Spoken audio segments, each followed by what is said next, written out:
नमस्कार मित्रांनो, आता आज आपण आलेलो आहेत बीडमध्ये. आपण आलो खंडोबा मंदिर बघायला. हे खंडोबा मंदिर जे आहे त्याला एक खूप मोठा इतिहास लाभलेला आहे. इथं हेमाडपंथी मंदिर आहे आणि त्याबरोबर खूप मोठा दीपमाळा आहे, जे एक बीडची आपली एक वेगळीच ओळख निर्माण करते. ह्या दीपमाळा तुम्ही जर बघितलं तर असं वाटतं की हे आकाशाला एकदम अशा भिडणाऱ्या दीपमाळा असं आपल्याला वाटतं. त्याच्यामध्ये पूर्वीच्या काळी खूप असे दिवे लावले जायचे.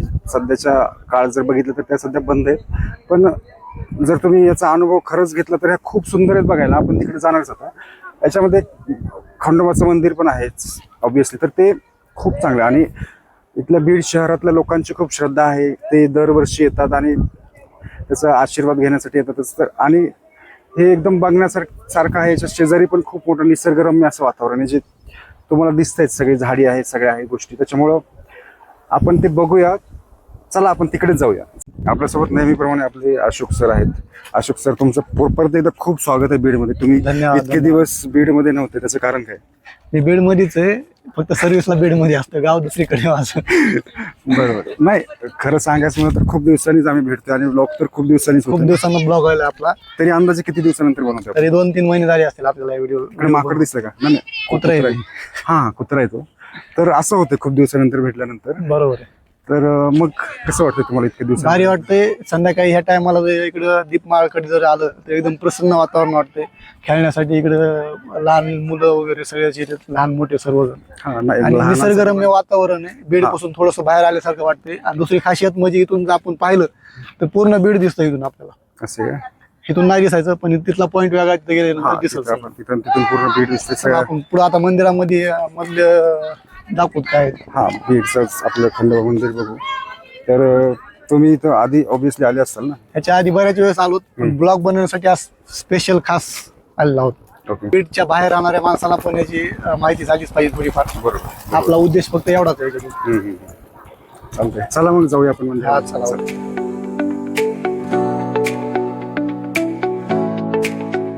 तर इथं मध्ये आल्याच्या नंतर आपण पाहू शकतो इथं दीपमाळ जी आहे त्याचं मॉडिफिकेशन चालू आहे. पहिलं जे होतं ते प्युअर दगडामध्ये होतं आणि आता जे आहे त्याचं काहीतरी मॉडिफिकेशन चालू केलं त्यांनी. ह्याच्यामध्ये पूर्ण दिवे लावले जातात. ज्यावेळेस इथं खंडेश्वरीची यात्रा वगैरे असते त्यावेळेस भरपूर संध्याकाळच्या वेळेस चांगला प्रकाश पडतो त्याचा आणि चांगलं दिसायला पण आकर्षित दिसतं एकदम. मंदिराची रचना ही हेमाडपंथी बांधकाम असल्याची आपल्याला आढळून येते. आणि इथल्या वास्तुकला, त्याबरोबरच इथल्या ज्या शिल्पकृती किंवा अशा आकृत्या केलेल्या आहेत त्या पण खूप सुंदर रेखीव अशा केलेल्या आहेत. त्याच्यामुळे याची एक वेगळीच ओळख आपल्याला बघायला भेटते. आणि सोबतच आपण बघतोय की इथं 2 मोठमोठ्या ज्या आपल्याला दीपमाळा दिसतात त्या पण खूप आकर्षक आहेत. त्यानंतर खंडोबा मंदिर हे केवळ धार्मिक स्थळ नाही, तर बीडच्या इतिहासाचं ते एक प्रतीक आहे. इथं येणाऱ्या प्रत्येक भाविकांना एक आध्यात्मिक शांतता मिळते. तर इतिहासप्रेमींना देखील इथं स्थापत्यकलेचं एक वेगळंच कौशल्य आपल्याला पाहायला भेटतं. आपल्याला जर खंडोबा मंदिराचा इतिहास पाहायला गेलो आपण, तर हे मंदिर सुमारे 1722 ते 1750च्या दरम्यान इथले बीडचे जेव्हा याला चंपावती नगर पण म्हटलं जायचं, तेव्हा इथले जहागीरदार निंबाळकर यांनी ह्या मंदिराची स्थापना केल्याचे आपल्याला पुरावे भेटतात. त्यानंतर हे जे मंदिर आहे, इथले ज्या दीपमाळा आहेत त्या 7 मजल्याच्या आहेत. त्याची उंची पण 70 फूटच्या जवळपास आहे. आणि हे जे खंडोबाचं मंदिर आहे पूर्ण, तर याच्या कडीला जे आपल्याला खांब दिसतात जे दगडाचे आहेत, ते पूर्ण जर आपण पकडले तर ते 32 आहेत. त्या 32 खांबावर हे पूर्ण मंदिर आपल्याला उभारलेलं दिसते. आणि त्याबरोबर त्याच्या ज्या हे आपल्याला मूर्त्या वगैरे दिसतात ज्या कोरलेल्या आहेत त्याच्यावर, त्याच्यामध्ये चुन्याचा आणि आता सध्याच्या काळात म्हणलं तर सिमेंटाचा पण वापर केलेला आपल्याला दिसतोय. तर हे जे दीपमाळा पण आहेत त्याच्यावर पण एकदम अशा मनुष्याच्या असतील किंवा प्राण्याच्या असतील अशा आकृत्या पूर्ण बांधल्या आहेत. नंतरच्या काळात काय झालं की बीडमध्ये पण हल्ले व्हायला लागले. आणि नंतर जेव्हा हल्ल्यानंतर मंदिराला जेव्हा नष्ट करण्यात आलं, तेव्हा आपल्या अहिल्यादेवी होळकर यांनी 1800च्या दरम्यान परत एकदा खंडोबा मंदिराची पुनर्स्थापना केल्याचे पुरावे देखील आपल्याला आढळतात.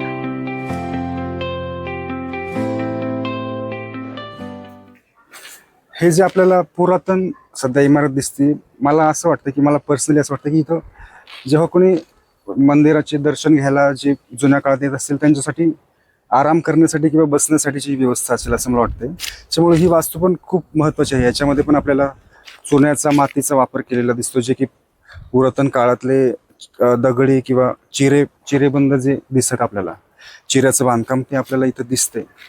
तर हे पण ते मंदिराच्या समकालीनच वास्तू असेल असं मला वाटतंय. त्यामुळं खूप सुंदर आहे. मला तर पर्सनली मी जेव्हा येतो तेव्हा मला इथे यायला तर खूप आवडतं आणि मग मी इथं व्हिजिट करतोच दरवेळेस आल्यानंतर. दीपमाळेचं समजा मॉडिफिकेशन चालू आहे सध्या, आणि मंदिरामधले पण आपण आकृत्या वगैरे व्यवस्थित दाखवू शकलो असतो, पण त्याचं बी काहीतरी काम चालू आहे त्याच्यामध्ये. आतून आपण सगळा भाग आता त्याच्यामध्ये घेतो समजा. दुसरं एक विशेष म्हणजे हे, वरचं जे वातावरण जे आहे बीडच्या वर आल्याच्या नंतर एकदम प्रसन्न असं आहे, आणि इथून बीड सिटी एकदम सुंदर दिसते. सकाळ आणि संध्याकाळच्या टायमिंगला इथं पर्यटक बरेच जण इथं टाइमपास करण्यासाठी येतात. आणि इथं आल्याच्या नंतर परत इथं म्हणजे व्यायाम वगैरे करायचे पण ते हे लावले, ते पण याच्या बाजूला मंदिराच्या बाजूलाच आहे. बरोबर. आणि हे जे डोंगर आपल्याला दिसतो हे बाळाघाट डोंगराचाच एक भाग आहे. आपल्याला झाडं पण बघायला भेटतात जे मला वाटतं वैयक्तिक पण लावलेले आहेत ना. झाड लावलेली तर लावलेली जुने पण झाड आहेत भरपूर. त्याचबरोबर इथं मॉर्निंग वॉकला किंवा इव्हिनिंग वॉकला सुद्धा लोक येताना दिसतात. सकाळच्या टाइमला जास्त इकडे योगा करण्यासाठी बरेच वृद्ध मंडळी पण येतात इकडे. हा, त्यामुळं आता इथे एक पर्यटनासोबत एक धार्मिक एक भावना पण आहे, त्याबरोबर दर्शनाचा पण लाभ घेतात सगळेजण. त्याच्यामुळे खूप चांगलं वाटतं इथे. म्हणजे असं धार्मिक प्लस एक असं कुठंतरी फिरायला आलोय असं दोन्ही पण एक वातावरण आपलं इथं अनुभवायला भेटते. तर काय माहिती का, आता सध्या आम्ही इथं आलोय, आमचं काही नियोजन नव्हतं, पण इथं आल्यानंतर कळलं की इथं सध्या बांधकाम चालू आहे. त्याच्यामुळं सगळं आमचं जे नियोजन होतं ते खरं तर म्हणजे जे दाखवायचं होतं आम्हाला ते दाखवू शकलो नाही. त्यामुळं परत एकदा आमचा विचार चालू आहे की याच्यावर परत एकदा आम्हाला ब्लॉग बनवायचाच आहे.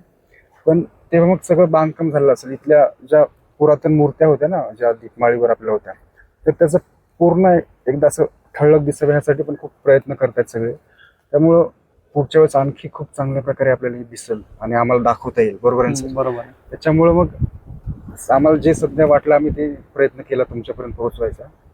तर चालतंय, परत एकदा ब्लॉग बनवू सर आपण, बरं का? खरं तिथं खूप वारं सुटलंय त्याच्यामुळं थोडस माझे केस पण पूर्ण काम पूर्ण झाल्याच्या नंतर व्यवस्थित सगळं दाखवू. हा, आणि हीच ती वास्तू आहे जिथं आम्ही बसलोय आता तुम्हाला सांगितलं त्याबद्दल. तर आमच्या समोरच खंडोबा मंदिर आहे. तर चालतंय, भेटू आपण पुढच्या दर्शन पण होईल. जे खंडोबा आणि म्हाळसा देवी भानुबाई साहेब त्यांचं सगळ्यांचं दर्शन तुम्हाला पुढच्या वेळेस नक्कीच होईल. संध्याकाळचे 5:30 वाजले. जवळपास आम्ही 2 तास मंदिरातच होतो. काय म्हणायचं सर? काय नाही, झालं व्यवस्थित दर्शन वगैरे आपलं. तर म्हणजे प्रेक्षकांना जे आपल्याला दाखवायचं होतं पूर्ण व्हिडिओ आपल्याला मंदिराचा वगैरे, ते आपण दाखवू शकू नाही, ते आपण पुढच्या व्हिडिओमध्ये 100% दाखवणार आहोत. आणि हे गोष्ट सांगून आता आपण परत निघालो आहोत. सगळ्यात महत्त्वाचा आता इथला पॉईंट एक दाखवतो आपण त्यांना, घेतून बीड शहर कसं दिसतंय, किती सुंदर आणि भारी दिसतंय. 5 ते संध्याकाळी 4 ते 6 या दरम्यान मध्ये इथलं वातावरण एकदम प्रसन्न आहे. बघू शकतात कशी खेळायला वगैरे आलेले. पाठीमागे इकडं माणसं पण निवांत येऊन बसलेत. भारी वातावरण, एक नंबर आहे. इथं आल्याच्या नंतर खरंच एकदम छान वाटणार. खूप छान वाटतं. एकंदरीत सगळं वातावरण खूप चांगलं आहे. त्याच्यामुळे आता इथून पुढे तर पावसाळा चालू होते, त्याच्यामुळे जास्तच हिरवळ पण आपल्याला बघायला भेटेल ना इथं. येस, त्याच्यामुळं खूप चांगलं आहे. एकंदरीत एक्सपिरियन्स खूप चांगला होता. एक्सपिरियन्स एकदम नंबर 1 आहे, छान. हे बघू शकता तुम्ही बीड शहर कसं इथून एकदम छान आणि सुंदर दिसतंय. ते वर आल्याच्या नंतर हे पॉईंट त्याचा, बीड शहर एकदम पूर्ण दिसतंय. अजून थोड्या लाईट वगैरे पूर्ण लागल्या का एकदम क्लास दिसतंय सगळं एकदम. बीड कसं डोंगराच्या एकदम खाली वसलेलं शहर आहे बघा. पूर्ण शहर दिसतंय.